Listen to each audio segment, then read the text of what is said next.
we felt it was very appropriate today to hear from young people themselves about these skills that we've been talking about and that the research is showing is important.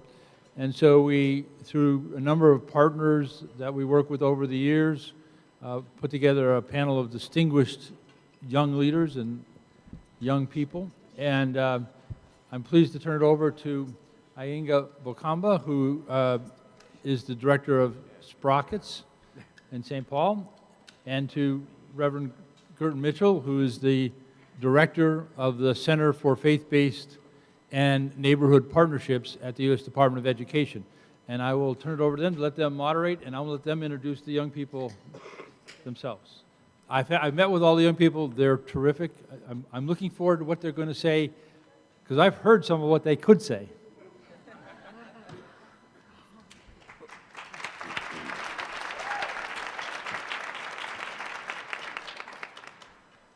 Thank you. Hi, everyone. I'm Iyenga Bokamba, and I am serving the mayor as the director of Sprockets, and I'm happy to be here along with my co-facilitator. I'll let her introduce herself. And good afternoon. I'm Brenda Gerton Mitchell, the director of the Center for Faith-Based and Neighborhood Partnerships at the U.S. Department of Education, and our office is one of 13 agency offices that works in the space of making sure that the faith-based community and our nonprofit partners know that we have expectations that they will be involved and are involved in the education space. The other agencies are broad range, and you can check those out on the website, but just for example, the Department of Justice, Health and Human Services, Housing. So 13 major agencies have a faith-based and neighborhood partnership office. And we see that aspect of community building as really important in connecting the dots in no matter what space we're doing our work. And especially celebrate that you have young people, young adults in the room today to be a part of the conversation about how we help inspire young people.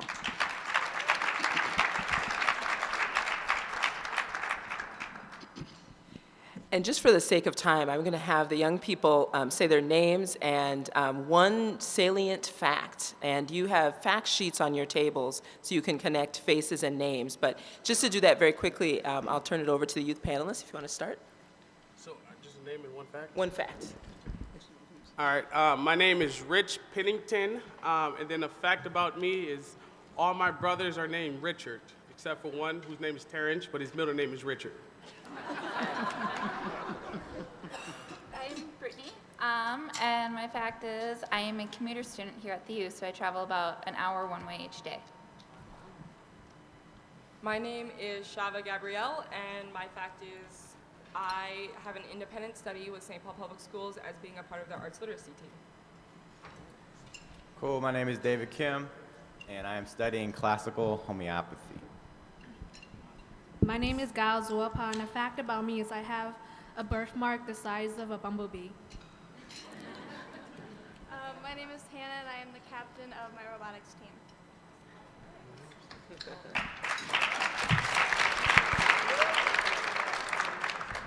So I'm sure you can see that these young people are very accomplished, and I'd like to compare them to the butterfly. What you see here is fully developed butterflies, and they were once caterpillars. And, oh, you didn't know that? Okay, you knew that. Okay, she's a scientist. And the reason I'm bringing this up is this idea of the transformation that each of the young people has gone through in order to be the leader that you see here today. The caterpillars have what is called imaginal cells that transform them into the butterfly. So the fact of the matter here is not for us to question whether or not the young people here are okay. It is to say, how can we create the conditions for their success, and most particular, create the conditions for their success through supporting social and emotional learning. So what I'd like to do is frame this by way of giving them several questions where they share with us some of their experiences. And the first question being, and I have had the privilege, as Dale has, of hearing about their successes and challenges, and wondered if they could pick one skill in the social emotional domain domains that they possess that have helped them overcome a significant challenge. So what was the challenge, and how did the social and emotional learning and expertise that you possess help you to overcome that challenge?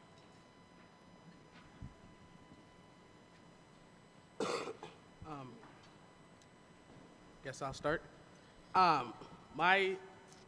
The challenge for me was really going and staying not only in high school but also college afterwards, and then the social emotional learning technique that helped me with that was responsible decision making, and really I internalized a lot of feelings about me as a black male that I've heard negatively around, that when I externalized those, I was pretty much acting the way that people seen me. So with that, thinking about more responsible decision making, I was able to stay into high school, go to my classes, and then able to go to the University of Minnesota for 4 years after that.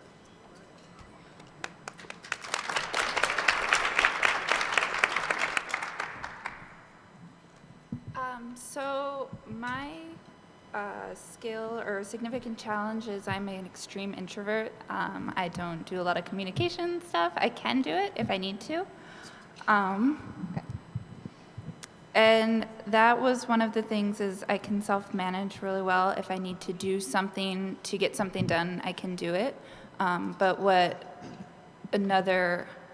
something that's helped develop is relationship skills. It's helping me to become better at communicating and getting leadership things across and getting things done in a different way. So I would say one of my biggest struggles in life is time management, or like being able to just like get things done when I'm supposed to get them done, or like I have so many things that I'm doing where I'm just not paying attention to what's like the most important thing on the list. And so like one of the biggest skills that's helped me is just being self-aware and having relationships with other people where they can remind me what I need to do, or where I can be like, gee, I know I'm not going to think to write this paper until the day before it's due, so why don't I just put a reminder in my cell phone and be aware of the fact that that's something that I need to be reminded of.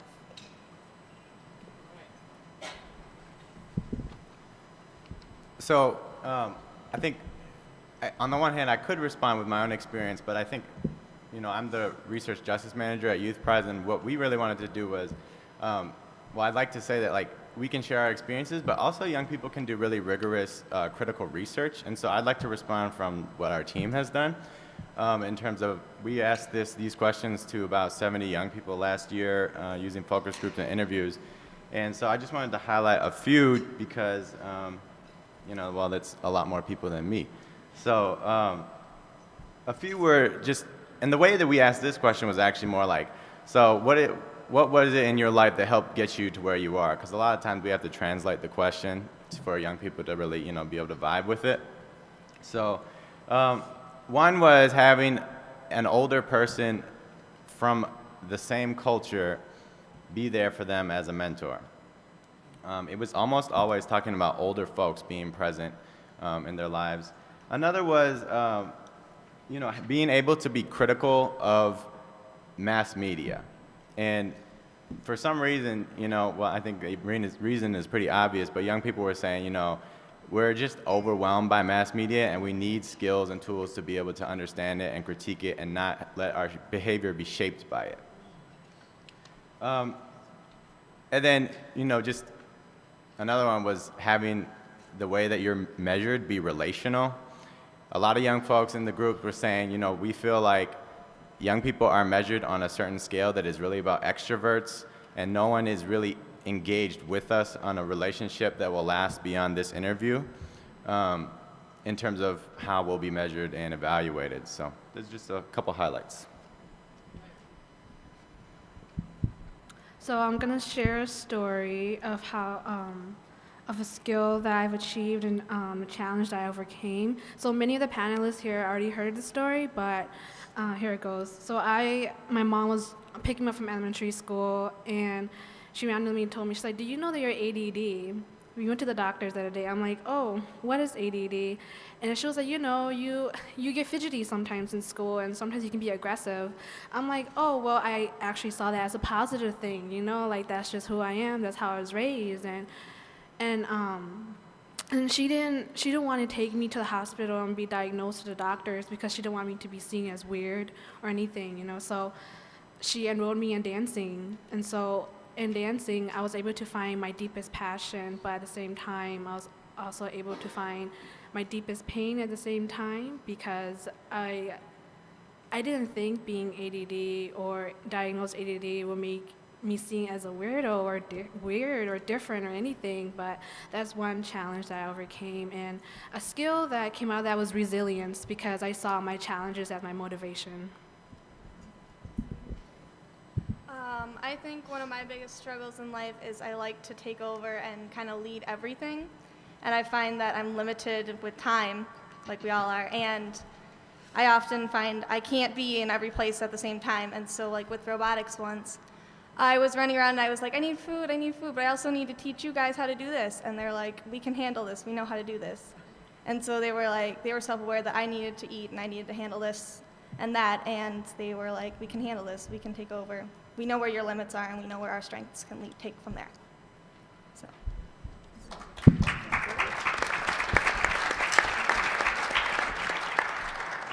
I want to pose the next question, but I just want to give a little background for why I'm asking the question, because I think this is an incredible moment to help demystify something that when you hear social emotional learning, half the people who hear it are going to freeze or turn a deaf ear because it sounds so complicated.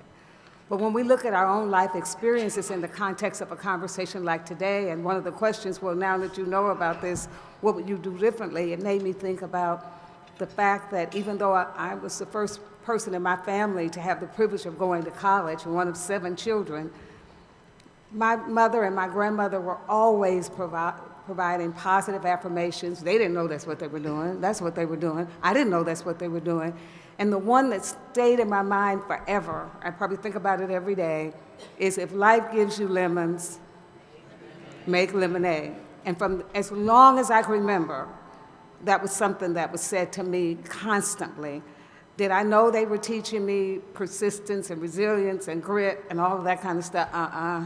So how do we put this in everyday language so that parents and community leaders, the trusted voices, are able to align what they're doing with what we're trying to do to help make this meaningful and real in the lives of people? My pastor's wife started saying to me when I was 4, "You're going to college." I thought that was a street because nobody else had ever talked to me about college, and yet I have that memory all of these decades later. So what person or experience in your life as leaders helped you to decide to move forward and become a strong leader? Was there a person, an incident that helps to illustrate the point that what people speak to you can help you become what you might not have imagined you could be?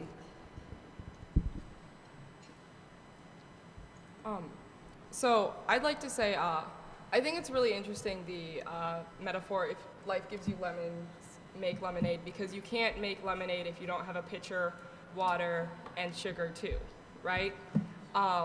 And so I think that the people in our lives are those pitchers, that water and the sugar. And so I would say the people who have helped me the most in my life with my social and emotional learning have been my theater teachers. I do theater and I'm a spoken word poet, and so it would be my theater teachers and just all of the adults who encouraged me to do my art, especially my father, who was there with me. He didn't necessarily understand what I was doing ever. He still doesn't, I don't think, but he has always been there to tell me if I want to do it, he will sign off on it as long as it makes me happy. And so I think it's just the adults who are willing to take a step back and watch you do what you need to do, while also being there to catch you if you fall.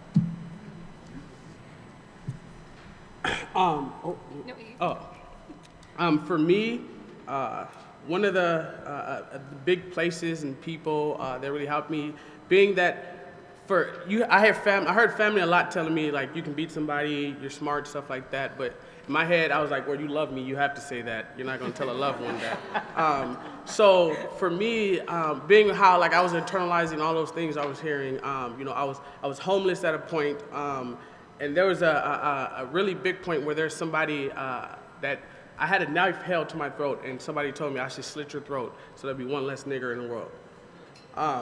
So really, once I started a job at the KAYC, or the Kennedy Anderson Youth Science Center, and somebody who I call my work father, but my manager, one of the biggest things he did to help me was create a safe space to fail. One of the first times I talked to him on the phone, before even getting me into an interview, I called him a pimp on the phone. But then as I came in, he built a relationship with me, and once I had that safe space to fail, he also just helped me along the way. So once I failed and I felt safe with it, he came in and gave me feedback on it, and I didn't take it so defensively. I've had different mentors and different leaders who have been really open to the idea of leadership being development, and it's not just a positional type of thing. And they've been really great about challenging me and giving a bunch of different resources and things that you can do, and then saying, what do you want to do? And setting the challenge, just do one small step. And then again, with the parents and the family, they've been there supporting. And when it gets to be that I took too big of a challenge or I just want to give up, they're the ones there saying, well, you can do it. Think about this way, and kind of how to move past it. So it's a lot of the support from the two angles, like we're talking about, the academic as well as the home and family, where they're challenging and supporting at the same time. And I don't think they ever realized that they were doing it at the same time, like one would challenge and one would support me. But it definitely helped move my leadership forward and what I wanted to do and how I wanted to do it. Well, one of the biggest things for me was a space to really, well, Dr. Kimberly, right? Yeah, Dr. Kimberly talked about the heart. And one of the biggest things for me was a space to express from the heart. You know, you go to college and you're taught to really express from the mind, almost exclusively. And Jessica Jackson was my mentor at my university, taught a class, and the way that I encountered this space to express the heart was, it was called Circle. And Circle is a really old tradition. We use a talking piece found in many indigenous cultures around the world. And Circle allows everyone to be listened to. It also builds your listening muscles as you listen to others and work really hard to not prepare your statement, as we probably did on this panel. The heart is really the core of Circle. It's about moving away from the mind and into the heart. And, we've actually brought Circle to Youth Prize and implemented it once a month. And it's amazing how, it's allowing 50-year-olds and, older folks to really do social and emotional learning once a month, where we talk about stories. And actually, we're at the point now where we just shared our fears and insecurities, which was kind of a leap in our office. But, it is what you're talking about in terms of the heart, Kimberly. And it's just a space for expression. And I think, leadership really allows that space for expression. And, Ms. Wookie has been really supportive of it. And then, for me, in my studies of classical homeopathy, it's just a continuation of Circle, really, in terms of, as a homeopath, you sit with somebody for 2 to 3 hours on the first time, versus, the 7 minutes you get in a mainstream medical office. And, it really is about getting to the heart, including the social, emotional, as well as the physical in health, right? I found that someone who's really influenced my leadership is my mom. She is the leader of, she's the director of a charter school, and I've seen her so many times on the phone just talking and being like, I don't think we should do that. This is more of, we should do it this way, and she asks questions, and she doesn't say, do this, do this, do this, but at times she does because, you sometimes you have to with people, but, she's more of, why don't we try this, and if this doesn't work, we can do this, but let's work through it together. Okay.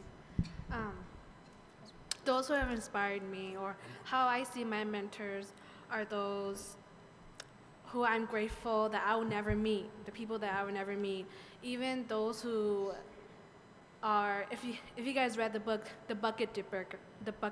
So those who are like bullies and they try to dip in my bucket to bring me down, those are my mentors, and I see them as inspiration for me because I can keep going, and I can definitely see myself achieving opportunities for myself.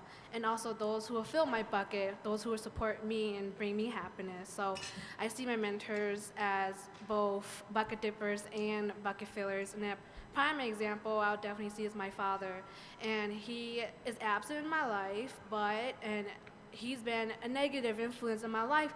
But I tell people that even if he's really negative in my life, he has taught me so many things. He has taught me resilience. He has taught me how to survive in life. He has taught me so many things that no one will ever think because they're always focusing on the negative connotation. But he has built me to be the kind of person I am today, and to inspire young women out there, young women of color out there, to achieve their goals. So that's how I see my mentors.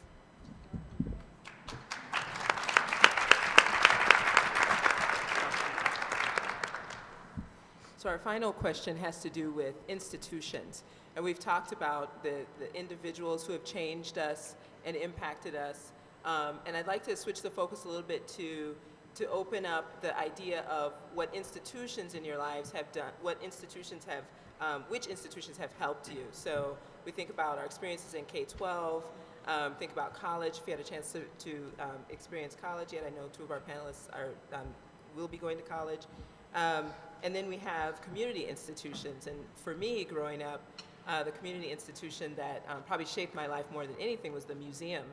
And I grew up in Gary, Indiana. My mother was head of libraries there.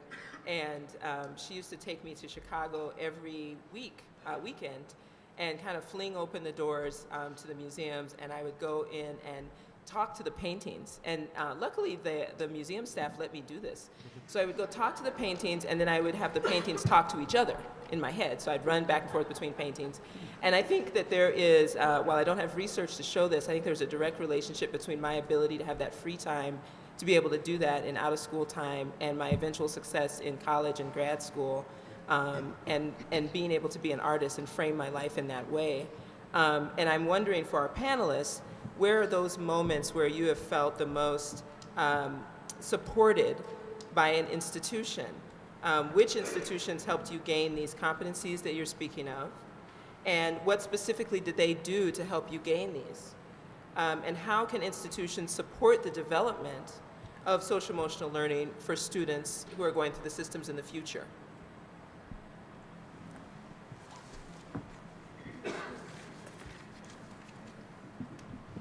So I can start off. So the institution that helped me really develop the competencies would be 4-H. I started out as a horse project student, and they really helped me learn self-management and responsibility. Taking care of an animal, and a big animal, is a lot of work. So that really started off the pathway. And then a program that I've had in college has been our Dean Scholars Program in the College of Biological Sciences.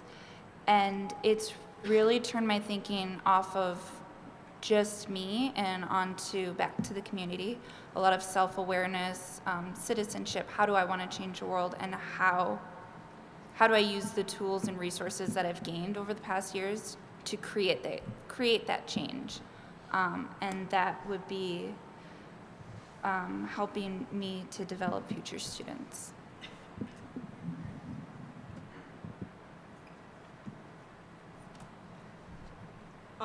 Okay, so when I was a freshman in high school, I came home from school one day, and there were all of these people sitting on my front porch. And I was really confused because I knew one of them, like she and I had been friends since 6th grade, and the rest were just like people. that she was friends with. I didn't know that they knew where I lived or anything. But it turns out I lived in a duplex, and the person above me, they were all really good friends with him. So I sat down and I started talking to them, and they all were writers and poets. I had been writing myself, but I hadn't shared any of it. But they encouraged me to share it publicly. And then eventually, about a year later, I started going to poetry slams. And so I was 15 years old, sneaking into 18 plus poetry slams, telling everybody that I was 19. And they kind of just like waved it off because they're like, she's not going to do anything. She's not going to get anybody in trouble. So, and it was through that, through this community that really took me in. I was considered like the baby of the poetry family. I had these people who really encouraged me to think about what I was saying before I said it, because that was a problem that I had. I would never think, I would just say things. And think about how I'm going to process the way I'm going to put them together. And that really carried into my schooling, in which I was able to, I started doing theater. All of my friends who I were friends with at the time had graduated from Central High School, and they were all a part of Central Touring Theater, which was a touring social justice theater.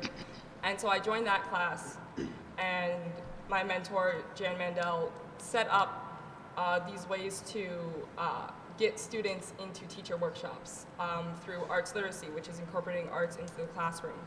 And it was through those institutions where I was able to hear other people who connected with me about how I felt about what was going on in my social life, what was going on in my society, and also be able to express how I feel like we can address these issues, how I feel like we can work together to do things.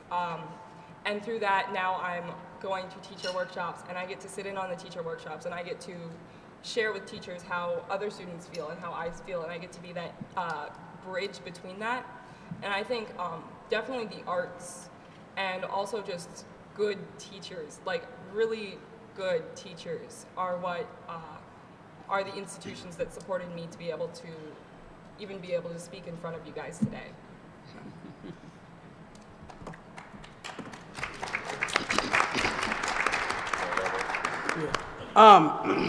One thing, or a couple, starting in high school, I had a couple teachers, Mr. McLeod, Miss Hopin, French teacher, that built positive relationships with me. Being from, after I started in 9th grade, I kind of went down here from there. I started ditching school. I was failing classes and stuff like that. So I was seen as this problematic, troubling black child that these teachers took the time out to get to know me personally. And it was those teachers that pushed me and that advocated for me when I was trying to get into other classes that I wasn't able to get into because I didn't look smart enough, I guess.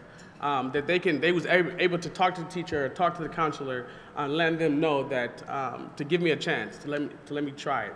Also, the Kitty Anderson Youth Science Center, which is the big group of people right there, Miss Ayana, Joey, Robbie, Miss Anika, everybody at the YSC has supported me more than I supported myself at times. They believed in me and they pushed me harder than I most likely would have pushed myself because they took that time to create that community space where they got to know me, as well as value me as a person, and to figure out what goes on in Rich, what is Rich. Ask me daily things like, how are you doing? How's your, stress level? How's that being managed? Do you need any extra support or help that I can do to help make that easier for you? So in that aspect, and then also in college, one of my professor, William Goodman, the first class I had with him, he cried. So it kind of threw me off at first, because one, I never really seen that many grown men cry. And two, I've never witnessed a teacher cry in class. So, but he supplied us that space to be able to be emotional, to bring ourselves, because up to this point, I was really battling with, showing that emotional part of me, being from where I come from, as a black male, you shouldn't show your emotion. You're supposed to be strong. You're supposed to be powerful. You're not supposed to be weak. You're not supposed to, have all these built up emotions inside you. So in that class, to see that happen, it really freed something inside of me. So.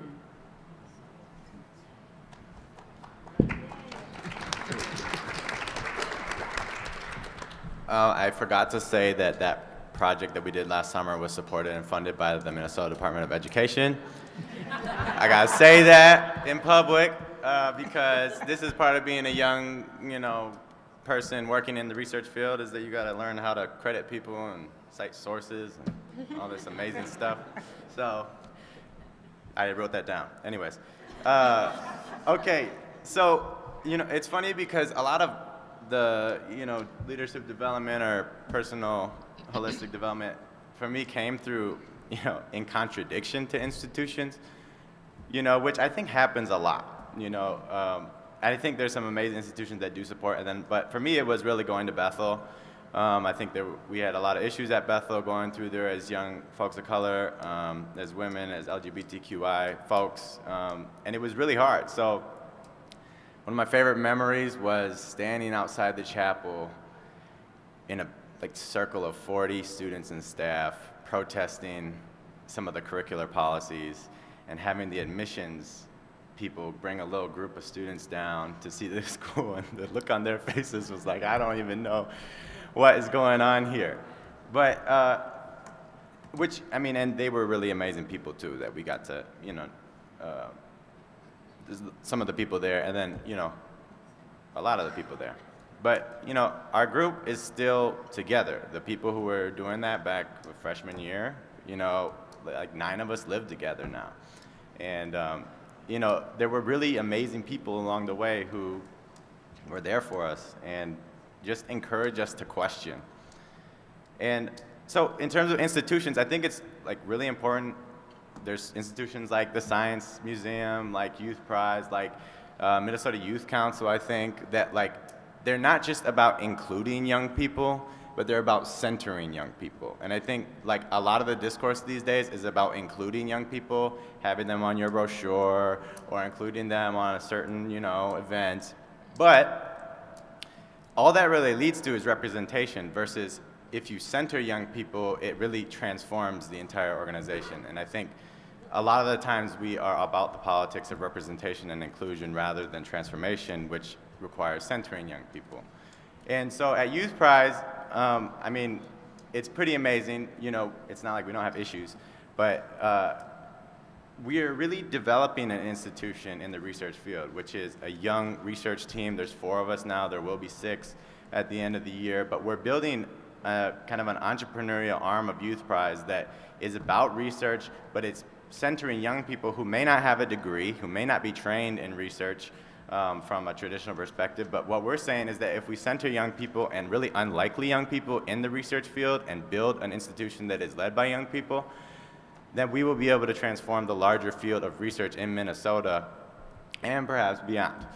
But, and that's really, it transforms it because we bring our experiences with the institution of research and we center a different framework, and we center the heart in research, and we sit with young people as friends and peers, and they know that we'll probably see them again. So we really felt the research process was extractive prior to forming our team, and we really spent a lot of time thinking about how we could develop an institution that would transform that into something that was relational and life-giving, So we've done a lot of projects, and apparently the demand for youth-led research is very high. So, we're doing work with government agencies and organizations, but then we're also using that income to support young groups of researchers who probably wouldn't get that McAllister Summer Research Grant, and to do research on how to transform their communities, not just, research for a report, but how to transform their communities.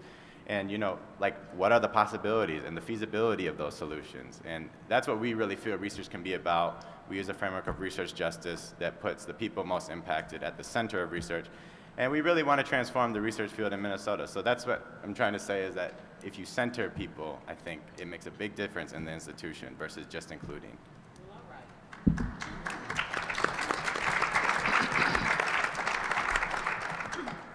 Okay, so I kind of forgot my answer in the question. So what was the question? So what is an institution that has helped you become a competent leader with these high social emotional learning skills? Okay, so I am an alumni for the Youth Leadership Initiative Wilder Foundation, And before that, I was always so hesitant to raise my hand up. And then I had a mentor in that program who taught me confidence. And I realized that maybe I was always so hesitant to raise my hand up in class was because maybe I'm afraid of the wrong answers. And I'm always searching for answers, and maybe I just need to acknowledge and embrace the education and the liberation of education, and that knowledge is power. So the Wilder Foundation, I was a part of many student lead organizations in high school, but none of the organizations really made me feel I was passionate about being a leader or even understanding my own leadership style. So with this program, their emphasis was on leadership, but the biggest component was their aspect of culture and how important culture was. And so even growing up as a young Hmong woman, many of my elders, or even in general, or just there's this idea that young people don't necessarily care about their culture, or that they just don't want to know their own culture. And I felt that I was one of them, seeing that my culture was a burden because I wanted to be a part of this dominant white culture, so my culture felt faded away, and I just didn't acknowledge and embrace it anymore. But being a part of this organization, they really emphasize culture, and I realized that there's no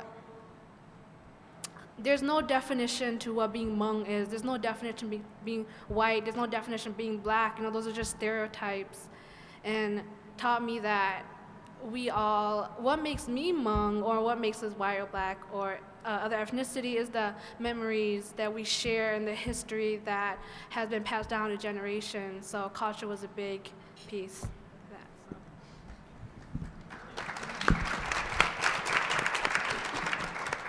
that. So an institution that has really helped me become who I am and have become such a great leader with social and emotional qualities is my robotics team again.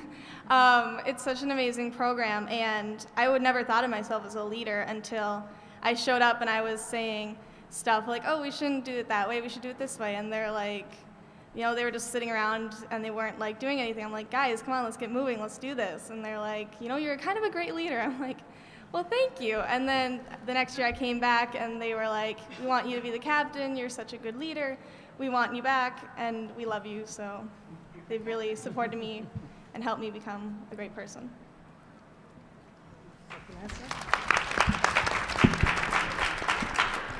I think you would agree with me that we could listen to the stories of these young people, these young adults, for a long, long time, but we have come to the end of our assigned time.